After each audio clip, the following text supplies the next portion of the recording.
পূর্বস্থলী ২ নম্বর block Trinamool যুব কংগ্রেসের ডাকে আরজিকর হাসপাতালে নৃশংস ঘটনার দোষীদের ফাঁসির দাবিতে এবং সিপিআইএম বিজেপি সহ বিরোধীদের সারা রাজ্য জুড়ে অরাজকতা সৃষ্টি করার প্রচেষ্টায় প্রতিবাদ অবস্থান বিক্ষোভ হয়ে গেল এই দিন রবিবার পূর্ব বর্ধমান জেলার পূর্বস্থলী ২ নম্বর ব্লকের পারুলিয়া এলাকায়।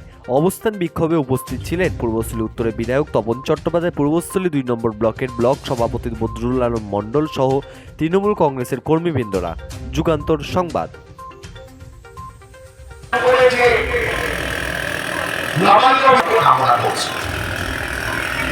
আমরা তৃণমূল কংগ্রেস মমতা ব্যানার্জি আন্দোলন করছি, কেন তৃণমূল কংগ্রেস করছে? মধ্যরাত্রে আমাদের নেত্রী বাংলার মুখ্যমন্ত্রী যিনি ছিলেন ছাড়েন, অবিলম্বে অপরাধীকে ধরতে হবে।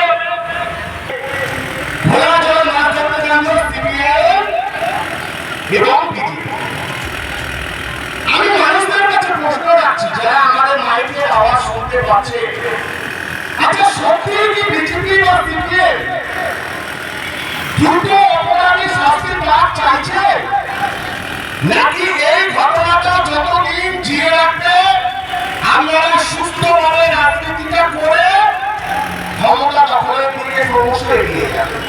আমার প্রশ্ন রাখছি। মমতা বন্দ্যোপাধ্যায়ের নির্দেশে প্রথম শুরু করে একাধিক যে ধরনের ঘটনা ঘটেছে দ্রুত অপরাধী, আমি তাই আমার বক্তব্যকে আর বিধায়িত করবো না। এই অঞ্চল আমরা পঞ্চায়েতের নেতৃত্বে আমরা পূর্বস্থলীর বুকে দলের নেতৃত্বে আমরা ছড়িয়ে দিয়েছি।